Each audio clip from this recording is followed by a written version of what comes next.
In this section, we are going to look into the major differences between Bitcoin blockchain and Ethereum blockchain.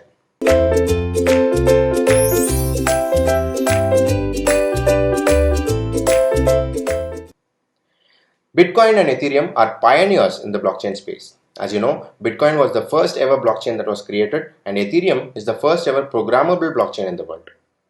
These two blockchains differ a lot between their vision, the maximum supply, and a lot of things.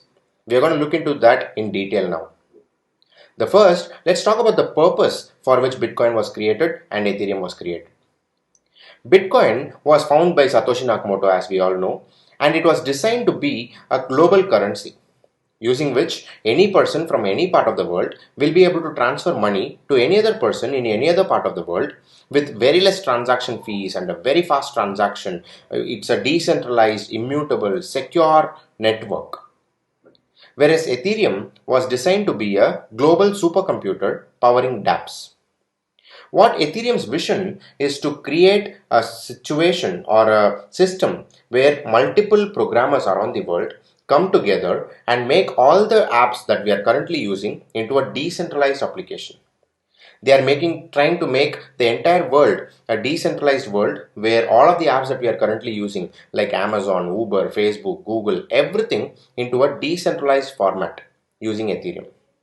And that's the sole purpose for which Ethereum was introduced in the world itself.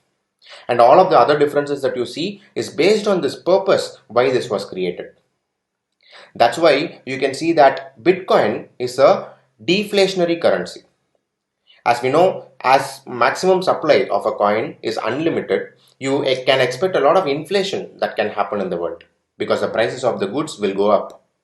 Bitcoin, that's the reason why they capped the maximum supply of Bitcoin to 21 million. Whereas Ethereum is aiming to be the global computer for dApps. And hence, when multiple developers around the world come together to build this Ethereum blockchain, they don't want this entire cost of transaction to go up. They want Ethereum to be accessed by every person and every developer in the world. And hence, they did not set a maximum supply of this Ethereum blockchain. Next, looking at the block reward. We all have seen the concept of halving that happens every 4 years once, and that reduces the block reward for the miners by half. So it started in 2008 with 50 bitcoins per block, and after that in 2012 it came down to 25, in 2016 it came down to 12.5, and currently in 2020 it is 6.25 bitcoins per block. Whereas Ethereum, because it does not have a maximum cap and supply, is providing 2 Ether as the block reward for all the miners. It might sound very different in terms of the amount that is given to the miners, but if you look at it, Ethereum creates a block once in every 15 seconds, and hence 2 Ether every 15 seconds equates to what Bitcoin offers. Looking at the consensus mechanism of Bitcoin and Ethereum, Bitcoin uses proof of work, where the miner has to do some work to prove that he is a valid node to the network. On the other hand, Ethereum started with proof of work because that was the most secure algorithm at that point in time when Ethereum was introduced in 2015.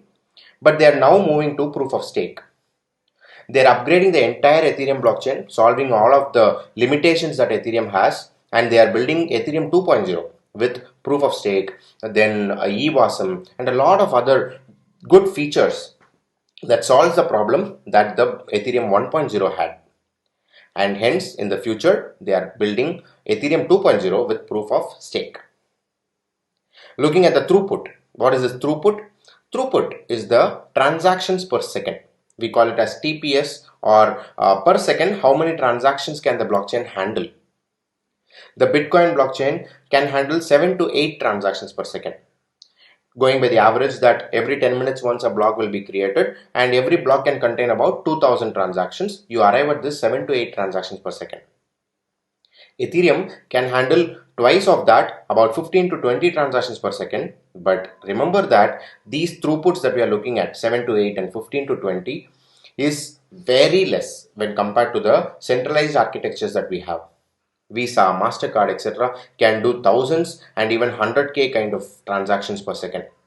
And the blockchain technology has a lot more to catch up if they have to become mainstream and all the people around the world start using blockchain. Looking at the fees component of Bitcoin and Ethereum, Bitcoin follows a transaction fee kind of a structure, where if you are planning to send one Bitcoin to the other person, as a user, you can choose how much you want to pay to the miner. It's like you go to a restaurant and you pay tips to the waiter. The only thing is, if you pay more tips to the waiter, he's going to provide your food faster. In Bitcoin, if you provide more transaction fee to the miner, your transaction can go into the blockchain faster. On the other hand, Ethereum uses the concept of gas fees. Gas fee, as we know, is the computational cost for each and every operation that you do on the smart contracts. If you want to transfer Ether from one person to the other, that takes 21,000 gas. If you want to do an addition, it takes 3 gas. More about gas in the coming section. There is something called as the denomination also we need to look at. If you take rupees or if you take US dollars, they all have lower denominations. For example, 100 paisa forms 1 rupee or 100 cents form 1 US dollar, right? So this is the denominations that as we call about. There are 100 rupee notes, 1000 rupee notes and $100, etc. Same way, Bitcoin and Ethereum both have their own denominations.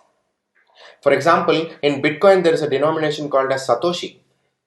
The equation between these two is that 10 to the power of 8 Satoshis is equal to 1 Bitcoin, which means Bitcoin can be split into 10 to the power of 8 Satoshis. 100 million Satoshis form 1 Bitcoin, just like 100 cents form 1 US dollar. Ethereum uses a concept of V, and there's a lot more denominations to Ethereum than Bitcoin. Let's look at the denominations, the various denominations in Ethereum blockchain. So if you go to this etherchain.org, they have a unit converter for Ethereum, and you can see that 1 ether, as you can see here, is equal to 10 to the power of 18 V.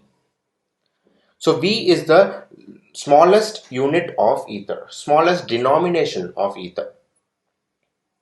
And then comes your kilo V and giga V, mega V and all of these things, which reduce by 3 zeros. So 10 to the power of 15 kilo V is equal to 1 ether, 10 to the power of 12 mega V is 1 ether, 10 to the power of 9 giga V is 1 ether. This is also known as Shannon.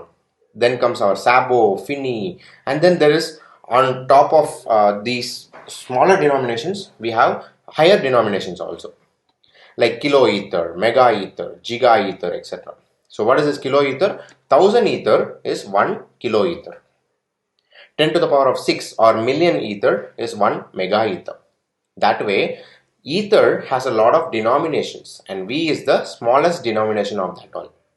One thing that you need to remember is 10 to the power of 8 Satoshis form 1 Bitcoin, 10 to the power of 18 V form 1 Ethereum. And at the end, we have the accounting method used by Bitcoin and Ethereum. We have seen this accounting method and the transaction flow in detail. The Bitcoin blockchain uses UTXO concept, which is unspent transaction inputs and outputs, to improve the traceability of the coins.